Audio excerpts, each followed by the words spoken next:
quite a bit to get into today. We're talking about Cape Town school admissions being put under the microscope, the city's job growth story despite unemployment remaining above 20%, and serious concerns about the R4 billion cost of problems at the Port of Cape Town. We're also looking at a change that could give South African motorists a little more breathing room when it comes to renewing their driver's licenses.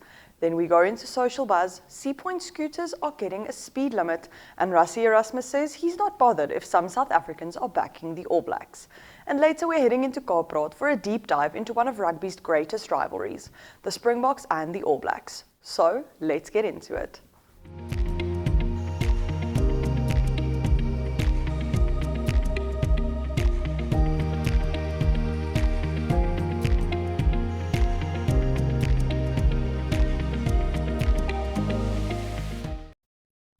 Good morning and happy Friday.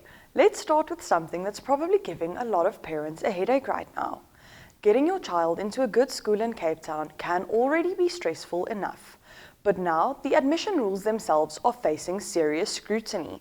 The Department of Basic Education has raised concerns about the admission practices in Western Cape schools, following a national monitoring exercise looking at whether schools are applying the admission criteria fairly. The concerns include requirements that could potentially disadvantage certain learners during the application process. And this isn't coming out of nowhere. The Western Cape's admission system has already been subject of a major court battle in December last year.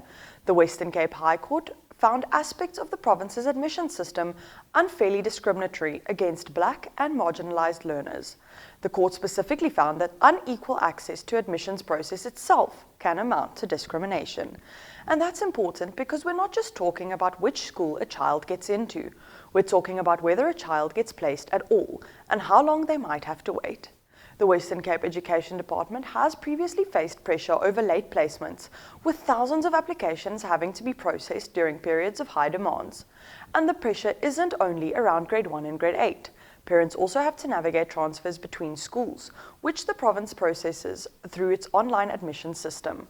For the 2026 school year, transfer applications for grade 2 to 7 and grades 9 to 12 ran from 3 to 17 August. The latest controversy has now opened up another debate. Are some of the rules being used by schools unintentionally or deliberately, making it harder for certain children to get access to education? The Western Cape Education Department has strongly rejected allegations of racial profiling and says its own review of 10 high-demand schools found no evidence of bias. So, there are clearly different views about what's happening, but at the center of it all, this is a very simple issue. Every child has a right to education, and for parents, the hope is that the admission system is transparent, fair, and acceptable, regardless of where you live, what your circumstances are, or which school you're applying to, because getting your child into school shouldn't feel like trying to crack a secret code. Let's head to an ad break.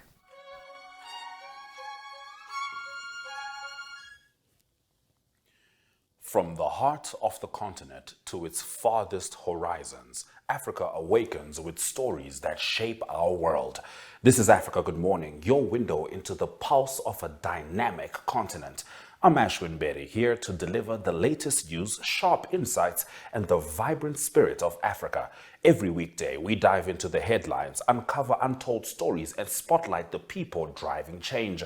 Plus, stay ahead with daily weather forecasts and economic updates to navigate your week with confidence. With direct coverage from our correspondents on the ground, we bring you in-depth access to Africa's beating heart. Mondays, Mike Situla reports from Zambia. Africa, good morning. Tuesdays, Talent Gore covers Zimbabwe. Wednesdays, Rorisang Mohojwe brings Botswana's news. Dumela, Rorisang. Thank you very much, Ashwin, for having me right here on Africa Good Morning. It is always a pleasure to be here with you all. Thursdays, Ari Hogarth tackles South Africa. Yes, very good morning, Ashwin and Aina. Yes, a good atmosphere. And Fridays, we focus on Namibia's bold narratives. From thriving cities to rugged plains, our team is there, capturing the rhythm of a continent on the rise. Africa Good Morning is your essential start. News, weather, economics, and more.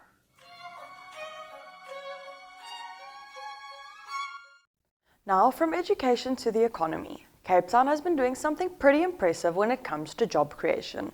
Over the past 5 years, the city has accounted for almost half of employment growth across South Africa's major metropolitan municipalities. That's roughly 418,000 additional jobs between the first quarter of 2022 and the second quarter of 2026, about 49.6% of total metro job growth. And that's a big number.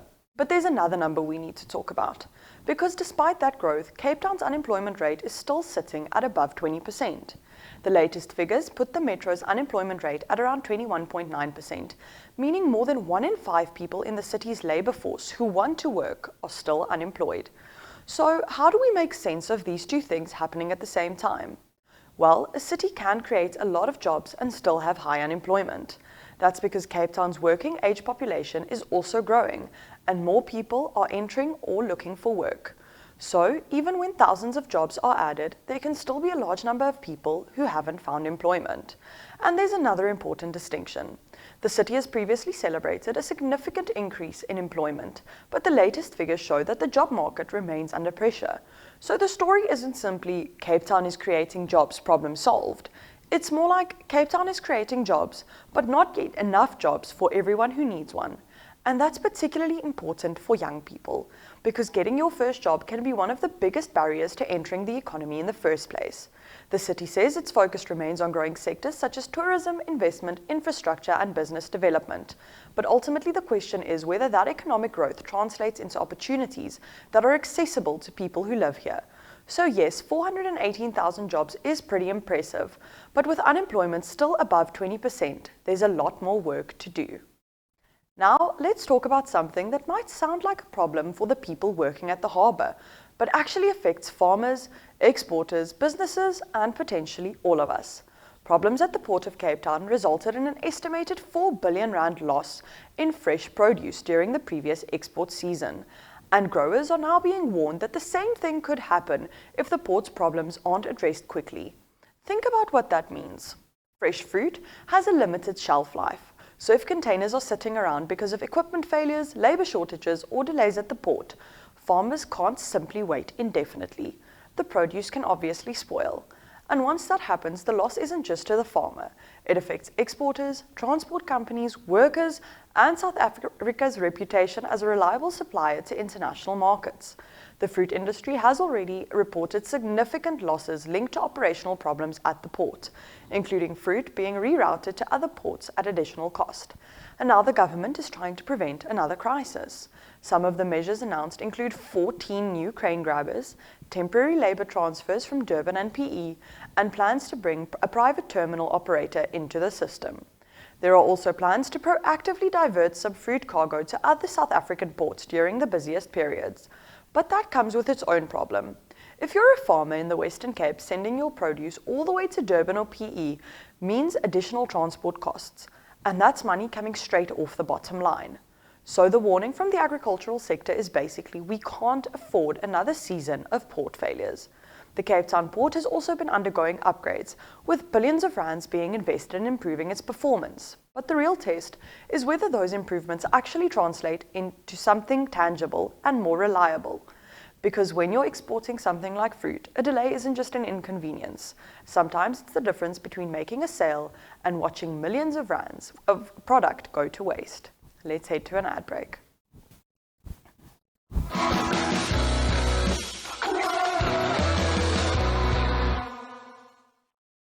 Ons afspraak elke Vrydag aand, dit is 7:30 in die tonnel.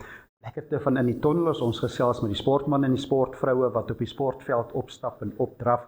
Praat met die afrigters, ons kundiges wat saamgesels, soos MW Welman van Megafoon Sport, Mike Potgieter, kundige op die rugbyfront. Dis lekker saamgesels. Ons hoor wat sê almal, wat kan die naweek gebeur? Is almal gesond en wie word gekies? Dit is Saterdag se aksie, Sondag se aksie, maar nie net internasionaal nie. Ons kyk ook wat in Namibië gebeur. Lekker saamgesels. Vrydag aande, ons gesels saam, 7:30 in die tonnel. Okay, South African motorists, this is one you might actually want to hear about.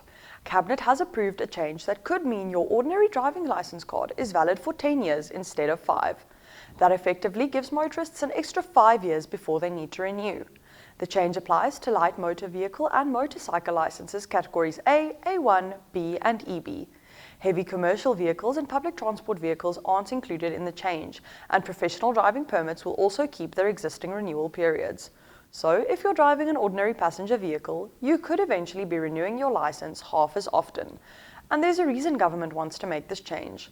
Driving license testing centres across the country deal with enormous demand, especially when large numbers of motorists have to renew their license cards every year.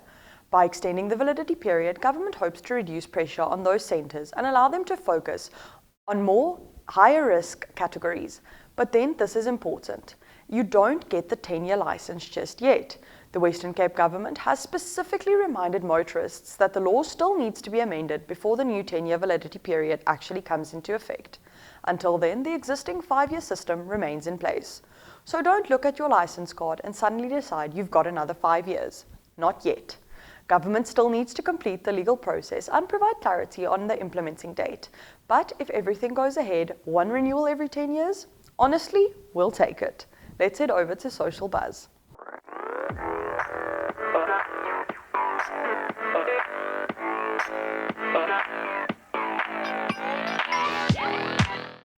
Okay, Sea Point, you might want to slow down. Literally. If you've been cruising along the Sea Point promenade on an e-scooter or e-bike, there are some new rules coming. And the biggest one is pretty simple. 8 kilometers per hour. Yep, only 8 kilometers. The City of Cape Town is introducing a new management protocol aimed at making the promenade safer for pedestrians while still allowing people to use e-scooters and e-bikes and other mobility devices. Let's take a look.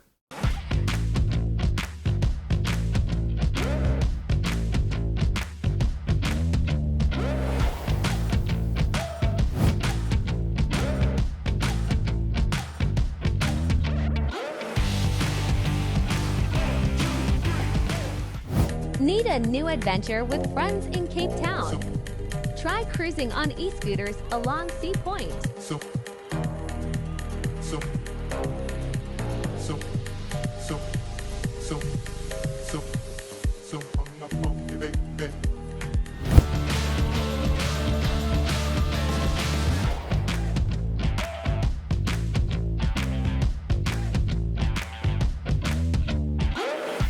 And if you've been on the promenade recently, you will know how busy it can get. You've got runners, walkers, family, children, cyclists, and then you've got electric scooters moving through the same space.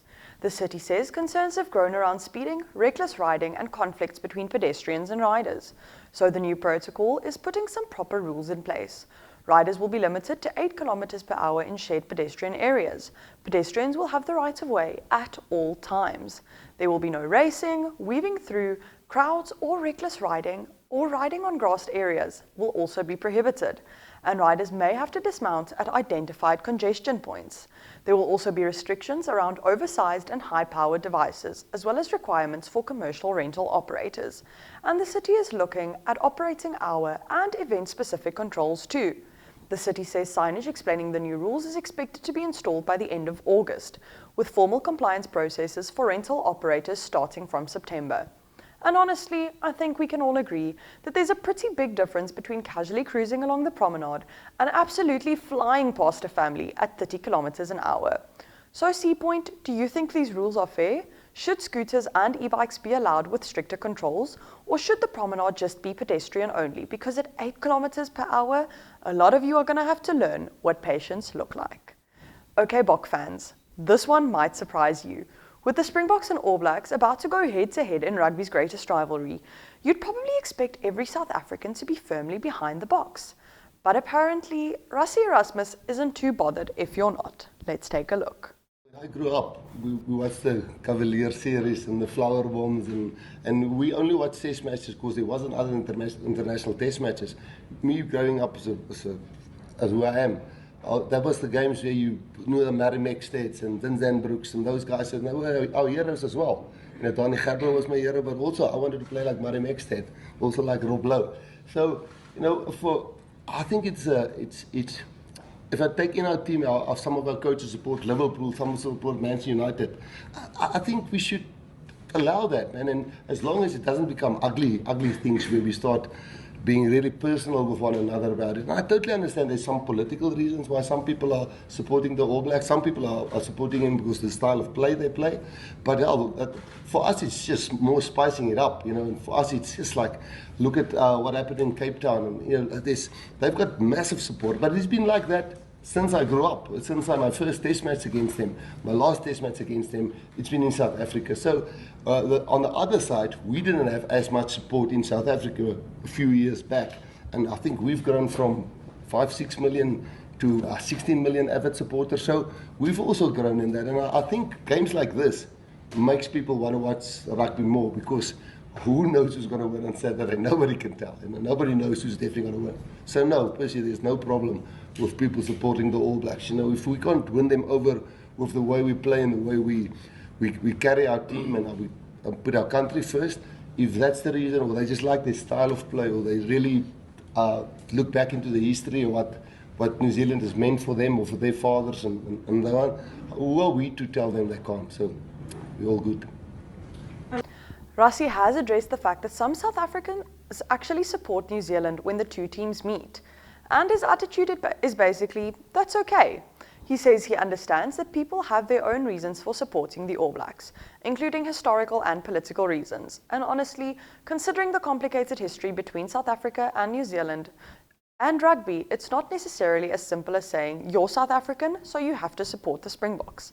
The rivalry goes back more than a century, and rugby itself became deeply entangled with South Africa's apartheid history. But Rassie's position is pretty straightforward. You can support whoever you want. Of course, when the whistle blows, he's trying to beat you.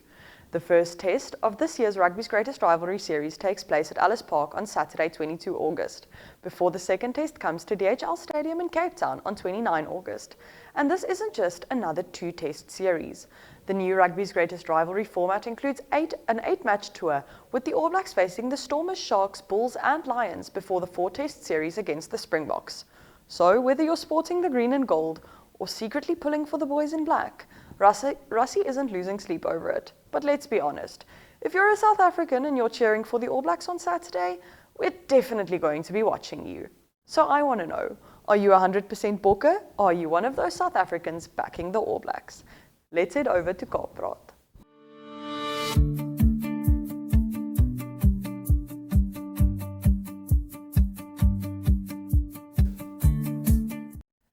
Now for Kaappraat, we're talking about something that's about to take over South Africa. Rugby's greatest rivalry. The Springboks and the All Blacks, two of the most successful teams in international rugby, two countries with more than a century of history between them. And this weekend, that rivalry is coming back to South Africa in a very big way. Let's take a look. The All Blacks of New Zealand. The Springboks of South Africa. There is no greater rivalry. Nothing comes close. Rugby's titans, its kings, disputed by no one except each other. The greatest rivalry in world rugby. No victory means more. No defeat hurts more. For 105 years, rugby's two apex predators have clashed. This score is never settled. But the pendulum does swing. This year, rugby's greatest rivalry ignites once again. In their first tour of South Africa in 30 years. The All Blacks will visit Cape Town, Durban, Pretoria, and Johannesburg to face the nation's four leading provincial franchises. And in 3 titanic test matches, the world champion Springboks. Plus, a historic 4th test match to be played in Baltimore, USA. It's a rivalry like no other, a tour like no other. Will you be able to say, I was there? Rugby's greatest rivalry. Okay, so that's a rivalry if I've ever seen one. The first meeting between South Africa and New Zealand dates all the way back to 1921, when the Springboks toured New Zealand. The first series was drawn, and from there, this relationship between the two teams just kept getting bigger. More than a century later, they have faced each other more than 100 times, making this one of the most familiar rugby matchups in international rugby. But honestly, the numbers don't really tell you why the rivalry feels so different. Because this isn't just about rugby. The history between South Africa and New Zealand has been tied up with politics, identity, sporting culture, and some of the biggest moments in rugby history. During the apartheid era, rugby became particularly complicated. New Zealand's relationship with South Africa was heavily contested because of apartheid, with the 1981 Springbok Tour of New Zealand becoming one of the country's most divisive sporting and political events. Then there was the controversial 1986 Cavaliers Tour, when a group of leading New Zealand players travelled to South Africa after an official All Blacks tour had been cancelled. So this rivalry has a history that goes far beyond what's happening on the scoreboard. But eventually, rugby became part of a very different South African story. The Springboks' victory at the 1995 Rugby World Cup became one of the most iconic moments in the country's sporting history. And over the years, one team has consistently stood in the way of the Springboks, this being the All Blacks. Then you've got the World Cup finals, 1995, the 2019 final, and most recently, the 2023 Rugby World Cup final in Paris, where the Springboks beat New Zealand 12-11 to become back-to-back world champions. So when people call this rugby's greatest rivalry, they're not exactly exaggerating. And now in 2026, we're getting something we haven't seen in 30 years, a full All Blacks tour of South Africa. Let's take a look at the All Blacks arriving at Ellis Park.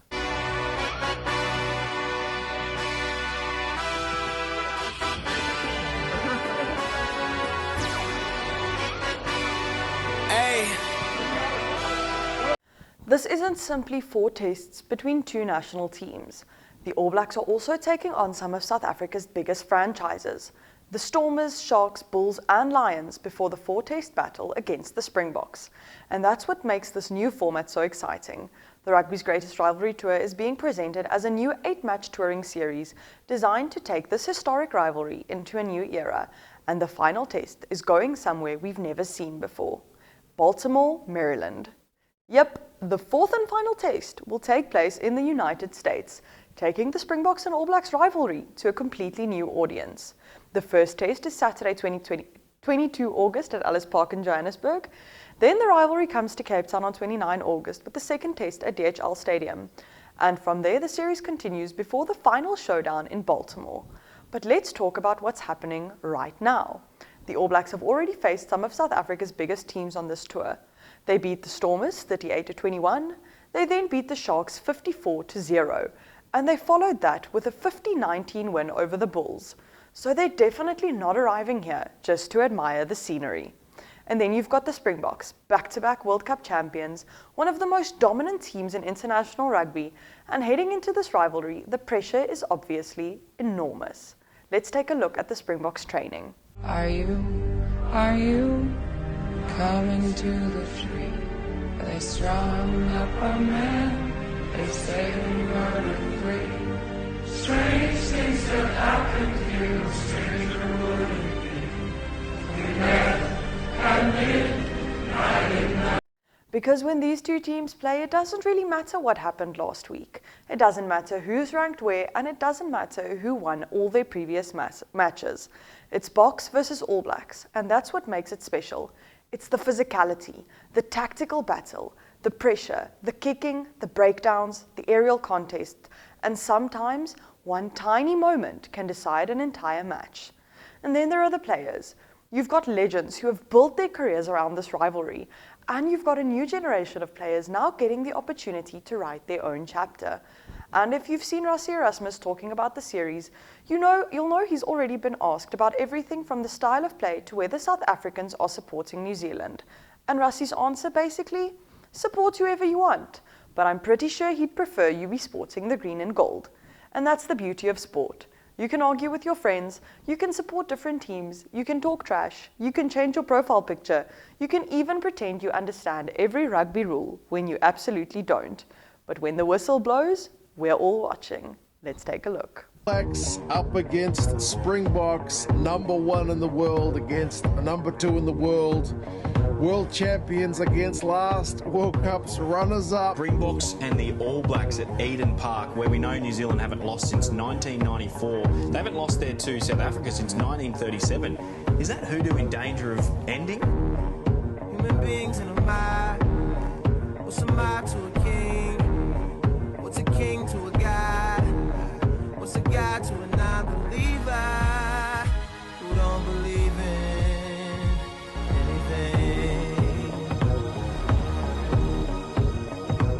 So from 1921 to the complicated history of apartheid, to the 1995 World Cup, to those unforgettable World Cup finals, to Paris in 2023, and now in 2026, a brand new chapter. Rugby's greatest rivalry is back. And this time, it's bigger than just one test. It's a full tour. 8 matches, 4 tests, South African venues, and one historic match in the United States. 2 teams with a century of history between them, and a rivalry where neither side wants to give the other even an inch.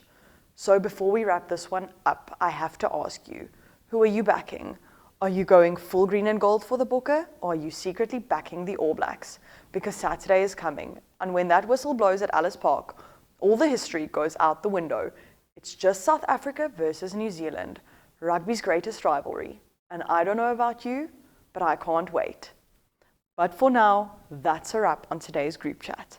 We've covered a lot, from the fight over school admissions in Cape Town's job growth, to the R4 billion cost of problems at the Port of Cape Town, and the proposed 10-year validity for ordinary driving license. We got into some social media drama, from Seapoint's new 8 km/h speed limit to Rassie basically saying support whoever you want. And of course, we couldn't end the show without talking about one of the biggest rivalries in world rugby, the Boks versus the All Blacks. But for now, from me, that's a wrap on today's show. Remember, if it's happening, we're talking about it, and I'll see you tomorrow.